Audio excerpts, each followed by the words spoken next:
तो chapter topic का जो लास्ट टॉपिक है इस चैप्टर का वो है नेशनलिज्म एंड इंपीरियलिज्म। नेशनलिज्म के बारे में लास्ट क्लास में मैंने डिस्कस कर रखा है, positive aspect as well as negative aspect. आज जो टर्म है वो है इंपीरियलिज्म। तो इंपीरियलिज्म क्या है? एक विचारधारा है, एक पॉलिसी है, एक आइडियोलॉजी है, जिसके अंतर्गत में क्या होता है, ऑथोरिटी ऑफ अ कंट्री। एक कंट्री की जो अथॉरिटी है दूसरे पर अपना कंट्रोल स्थापित करने का प्रयास करता है। बाई किसके माध्यम से?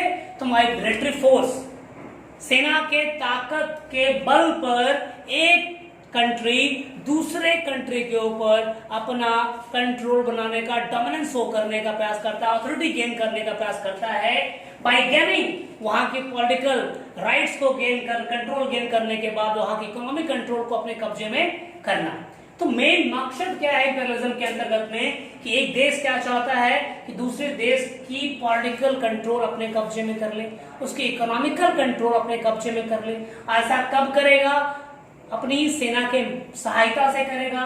तो यहाँ पे क्लियर हो जा रहा है कि एक कंट्री जो है दूसरी कंट्री के ऊपर ऑथोरिटी गेन करता है by military force, by military power. मकसद उसके पीछे है to make control over politics as well as over economics. Last class में मैंने आपको जो डिस्कस किया था नेशनलिज्म की पॉजिटिव और नेगेटिव एस्पेक्ट पर डिस्कस किया था। और जो टॉपिक जो आज मैं डिस्कस आपके सामने करने जा रहा हूं वो नेशनलिज्म के नेगेटिव एस्पेक्ट के ऊपर ही आधारित है। ठीक है, जैसे यहाँ टॉपिक मेरा है नेशनलिज्म एंड इंपीरियलिज्म। तो अगर देखा जाए तो 1871 के बाद आफ्टर 1871 जो रीजन था बाल्कान रीजन, वो सीरियस टेंशन में था। मतलब वो एक प्रकार से आप समझ लीजिए कि आने वाले समय में एक बड़े चेतावनी के रूप से उभर रही थी, जहां पर सिविल वॉर या वॉर, यूरोपियन वॉर जैसे सिचुएशन उत्पन्न होने लगा था। रीजन इसमें क्या था कि नेशनलिस्ट जो हैं ग्रुप जो उसमें थे, वो जैसा हम जान रहे हैं कि आफ्टर 1850 जो है बहुत सारा जो मोनार्की सिस्टम के अंतर्गत पे गवर्नमेंट था वो अपने आप को नेशनल स्टेट्स के रूप में उभर कर सामने आने लगा था only because of this nationalism, concept of nationalism. लेकिन जब ये नेशनल स्टेट का दर्जा प्राप्त करने लगे तो नेशनलिस्ट ग्रुप्स जो हैं जो डिफरेंट टेरिटरी से बिलोंग कर रहे थे, उनमें ही जो है कंपटीशन की भावना थी। वो एक दूसरे के प्रति, पहला लाइन देखिए, इंटॉलरेंट ऑफ इच अदर, एक दूसरे के प्रति जो है उनमें पेशेंस नहीं था, इंटॉलरेंट थे। मतलब यही बन चुका था हालत कि वो एक दूसरे के, मतलब उसकी सत्ता को किस तरह से अपने कब्जे में लेना है, उसकी टेरिटरी को कैसे अपने कंट्रोल में करनी है, इस प्रकार के विचार जो हैं, थॉट्स जो हैं नेशनलिस्ट ग्रुप्स में काफी जोर से शुरू हो चुका था। आपस में एक दूसरे के प्रति कंपटीशन था, टेरिटरी को अक्वायर करने के लिए, eager to fight with each other. अब आपस में लड़ने को तैयार, लड़ने को क्यों तैयार है? क्या फायदा होने वाला था जो इसलिए आपस में लड़ रहे थे? ओनली सिर्फ एक रीजन, ताकि वो दूसरे की, सामने वाले का, जो दूसरा नेशन जो बना है हाल फिलहाल में नेशनल स्टेट का दर्जा प्राप्त किया है, उसकी टेरिटरी को अक्वायर कर सके, उसके रिसोर्सेस को वो अक्वायर कर सके, ताकि वो अपने डेवलपमेंट को और तेजी से ले जा सके। मैंने पहला पॉइंट लिखा है nationalist groups intolerant of each other, eager to fight with each other. भाई ये एक दूसरे के प्रति इंटॉलरेंट क्यों थे? एक दूसरे से लड़ने को क्यों तैयार थे? जस्ट फॉर द पावर, ताकत हासिल करने के लिए, सत्ता हासिल करने के लिए, टेरिटरी की एक्सपेंशन के लिए, gaining more and more territory. मतलब दूसरे पर कंट्रोल दिखाना है, दूसरे के ऊपर अपनी जो पावर शो कर करके उसकी टेरिटरी को अपने साथ मिला लेनी है, ताकि उसके रिसोर्सेस को वो अपने डेवलपमेंट के लिए यूज कर सके। दैट्स व्हाई मैंने पहले भी कहा आफ्टर 1871 जो बाल्कान रीजन था वो पूर्ण रूपेण जो है एक सीरियस टेंशन का काउस बन चुका था। आपस में जो है एक कंपटीशन थी और आपस में ही इनके बीच का जो संबंध था वो बेहतर नहीं था। हर एक न्यूली सो कॉल्ड नेशन जो बन रहा था वो क्या कर रहा था, दूसरे की टेरिटरी को किस तरह से कंट्रोल किया जा सके, दूसरे की टेरिटरी के रिसोर्सेस को अपने कब्जे में कैसे ले आया जा सके। सो अगर हम मॉडर्न डेज बाल्कान स्टेट्स के अंतर्गत में देखते हैं तो this is so called picture मैंने बहुत हद तक जो है इस प्रकार का बनाने का प्रयास किया है, जिसके अंतर्गत में आज के जो मॉडर्न डेज बाल्कान रीजन है तो Turkey, Greece, Bulgaria, Macedonia, Albania, Serbia, Montenegro, Bosnia, Croatia, Slovenia, Hungary, Romania जैसी टेरिटरीज जो हैं, जैसे नेशन जो हैं, मिल करके बाल्कान स्टेट्स का रीजन बनाया। आप ये रीजन में देख रहे हैं कि ब्लैक सी है यहाँ पे और ये रीजन आपका मेडिटेरेनियन सी का है। अगर हम बात करते हैं बिफोर 1871 तो उस वक्त टर्की जो है ऑटोमन एम्पायर के अंतर्गत में और सबसे यूरोप का बहुत बड़ा हिस्सा जो है ऑटोमन एम्पायर के अंतर्गत में रहा है। So this is the map. तो इसके अंतर्गत में एक मैंने छोड़ा है मैसेडोनिया करके, वो मैसेडोनिया लिखा है, मोंटेनेग्रो का रीजन मैंने आपको डिस्कस नहीं किया मैप में, लेकिन मोंटेनेग्रो भी आपका जो है वो बाल्कान स्टेट्स के रीजन में था। अब सबसे बड़ी बात है कि इन रीजन्स में बिफोर 1871 की बात करें तो जो इनहैबिटेंट्स थे वो कहा, उन्हें स्लैब्स कहकर, गुलाम, स्लैब मतलब होता है गुलाम, मतलब स्लैब्स कहकर बुलाया जाता था। तो रीजन इस वक्त बिफोर 1871 की बात करें तो ऑटोमन एम्पायर जो है इस रीजन में सबसे बड़ी जो है सत्ता बना रखा था। ग्रीस भी ऑटोमन एम्पायर का हिस्सा था उस वक्त, ग्रीस भी। तो एक बहुत यूरोप का बहुत बड़ा रीजन जो है ऑटोमन एम्पायर के अंतर्गत में आ जाता था। अब इस समय आप जान रहे थे कि आप लोगों ने ऑलरेडी पढ़ा है हम लोगों ने कि रोमांटिक नेशनलिज्म, इसके स्प्रेड के वजह से बहुत सारे जगहों में नेशनलिस्टिक जो बिहेवियर थी, लोगों में नेशनलिज्म के प्रति जो है आकर्षण बढ़ने लगा था। वो लोग जो है नेशनलिस्ट सेंटिमेंट से अपने आप को कनेक्ट करना शुरू कर दिए थे। इसका परिणाम क्या निकला कि ऑटोमन एम्पायर रोमांटिक नेशनलिज्म के वजह से जो कि बाल्कान रीजन्स में स्प्रेड होने लगे जब, तो ऑटोमन एम्पायर टूटना शुरू हुआ। इनिशियली ऑटोमन एम्पायर ट्राई किया कि अपनी सत्ता को वो बरकरार रखने का प्रयास करे, जिसके लिए उसने मॉडर्नाइजेशन, अपनी आर्मी को मॉडर्नाइज करने का प्रयास किया, इंटरनल रिफॉर्म्स को क्रश करने का प्रयास किया ताकि वो अपनी एम्पायर को यूनाइटेड रख सके, अपने कंट्रोल में कर सके, बाल्कान रीजन्स में डिसइंटीग्रेशन का फेज शुरू ना हो जाए।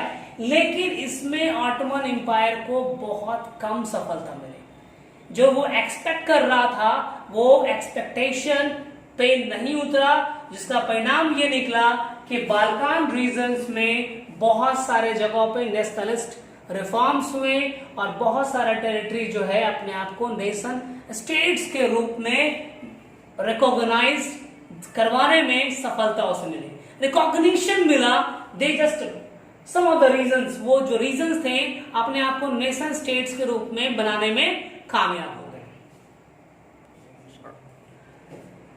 सो बाल्कान रीजन में अब क्या है, नेशनलिस्ट सेंटिमेंट जब ग्रो करने लगा तो एक एक करके बाल्कान जो ऑटोमन एम्पायर का जो हिस्सा था, एक एक करके जो है रिवॉल्यूशन करके, इंटरनल रिवॉल्यूशन ला करके अपने आप को अलग करना शुरू कर दिया, नेशन स्टेट का दर्जा प्राप्त करना शुरू कर दिया, अपने आप को ऑटोमन एम्पायर से अलग करना शुरू कर दिया था।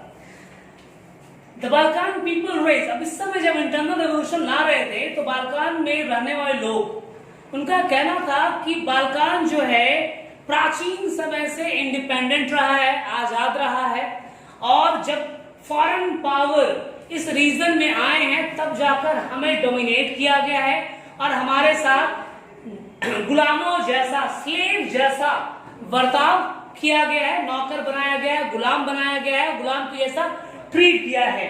लेकिन फाइनली जब इनमें राष्ट्रीयता के प्रति सेंटिमेंट्स, राष्ट्रीयता के प्रति जो सेंटिमेंट्स थे, वो भावनाएं जब निकल के आने लगी तो ये धीरे धीरे ऑटोमन एम्पायर से अलग होने लगे, आजाद होने लगे और एक नेशन स्टेट का दर्जा प्राप्त करने में कामयाब हो गए। तो नेशनलिस्ट सेंटिमेंट्स को रेज होने के बाद बाल्कान स्टेट, जो बाल्कान रीजन्स थे, उसमें से हमने देखा कि ऑटोमन एम्पायर के अंतर्गत में जो टेरिटरीज थी वो अपने आप को अलग करना शुरू कर दिया, अपने आप को इंडिपेंडेंट करना शुरू कर दिया, अपने इतिहास को दर्शाते हुए कि प्राचीन काल से ही आजाद रहे हैं। लेकिन फॉरेन ट्रुप्स जो हैं, फॉरेन इन्वेडर्स जो हैं, यहाँ पर आ करके हमें अपना गुलाम बनाकर हमें डोमिनेट किए हैं। लेकिन जैसे जैसे अभी तक ये चीज हमने देखा कि नेशनलिज्म का पॉजिटिव इम्पैक्ट के वजह से जो कभी मोनार्किकल फॉर्म ऑफ गवर्नमेंट के अंतर्गत में था, अब वो जो है एक नेशन स्टेट का दर्जा प्राप्त करने लगा। मतलब राष्ट्रीयता, नेशनलिज्म का पॉजिटिव एटीट्यूड, पॉजिटिव पॉइंट्स के आधार पर। लेकिन अब इसके बाद क्या है कि नेशनलिज्म का जो नेगेटिव पॉइंट्स है कि ये क्रिएट करता है वॉर लाइक सिचुएशन, क्रिएट करता है टेंशन। तो अब जो है बाल्कान स्टेट्स के अंतर्गत में जो नेशन स्टेट्स बन रहे थे वो एक दूसरे के प्रति जलस थे। हर एक दूसरा इंडिपेंडेंट नेशन क्या चाह रहा था कि दूसरे की टेरिटरीज को अक्वायर कर लिया जाए, दूसरे की रिसोर्सेस को अपने कब्जे में कर लिया जाए, जिसका वजह क्या निकल कर हुआ कि जो बाल्कान रीजन था काफी कॉम्प्लिकेटेड हो चुका था और पूरा बाल्कान रीजन जो है सीन ऑफ राइवलरी बन चुके थे।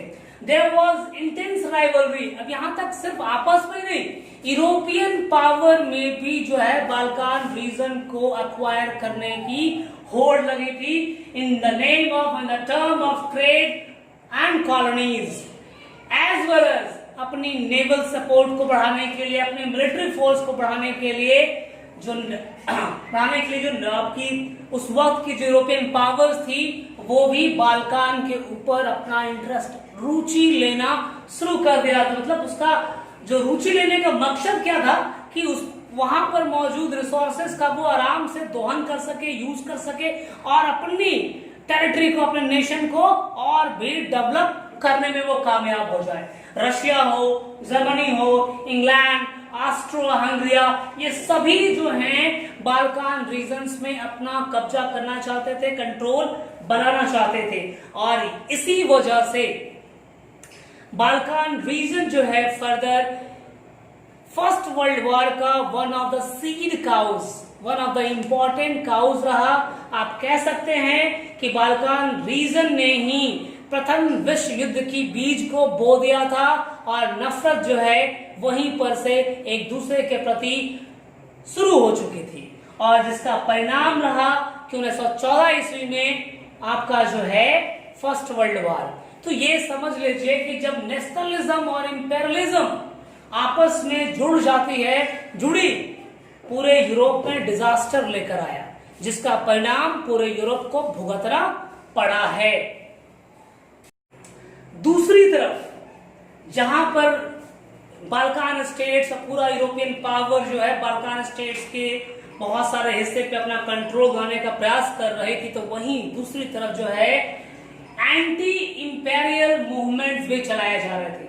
मतलब वो राज्य जहां जो कभी यूरोपियन पावर का कॉलोनी रह चुका था वहां पे एंटी कॉलोनियल मूवमेंट्स लाए जा रहे थे, जिसका मकसद था संघर्ष करते हुए आजाद इंडिपेंडेंस को, आजादी को गेन कर सके and were also inspired by collective national unity. और वो जहां पे एंटी कॉलोनियल मूवमेंट्स लाए जा रहे थे, उनका पहला मकसद था कि कॉलोनियल रूल से बाहर निकलना है, अपने आप को आजाद करना है और देश को सामूहिक रूप से एकीकृत करते हुए एकता स्थापित करना है। ये मेन कंक्लूजन। तो यहां पर आप कंक्लूड करते हैं तो सबसे पहला क्लियर होता है कि नेशनलिज्म, नेशनलिस्टिक सेंटिमेंट्स के माध्यम से यूरोपियन टेरिटरीज, यूरोपियन रीजन में नेशन स्टेट्स का क्रिएशन हुआ, परंतु यही नेशनलिस्ट फीलिंग जो है इन सभी इंडिपेंडेंट नेशंस को एक दूसरे के प्रति जलस बनाया और टेंशन क्रिएट किया, जिसका परिणाम ये हुआ कि सिर्फ न्यूली फॉर्म नेशन स्टेट्स ही नहीं बल्कि यूरोपियन पावर्स भी बाल्कान रीजन में अपनी रुचि लेने लगा ताकि वहां पर अपना कंट्रोल बना सके। कंट्रोल बनाने के बाद वहां पर के रिसोर्सेस को वो अच्छे तरीके से यूज कर सके, जिससे कि यूरोपियन पावर्स की डेवलपमेंट और तेजी से हो सके। और ये सारा फेनोमेना जो है अल्टीमेटली क्या करता है, फर्स्ट वर्ल्ड वॉर की तरफ दुनिया को ढकेल देता है। तो नेशनलिज्म प्लस इंपेरियलिज्म दोनों के कंसेप्ट को जोड़ दिया जाए तो यूरोप में 1914 तक डिजास्टर लेकर आया। दूसरी तरफ वो रीजन जो यूरोपियन पावर्स की कॉलोनी रही, वहां पे एंटी कॉलोनियल मूवमेंट चलाए गए जिसका मकसद था कि देश में वहां पर आजादी लेकर आना और देश को यूनिटी प्रदान करना।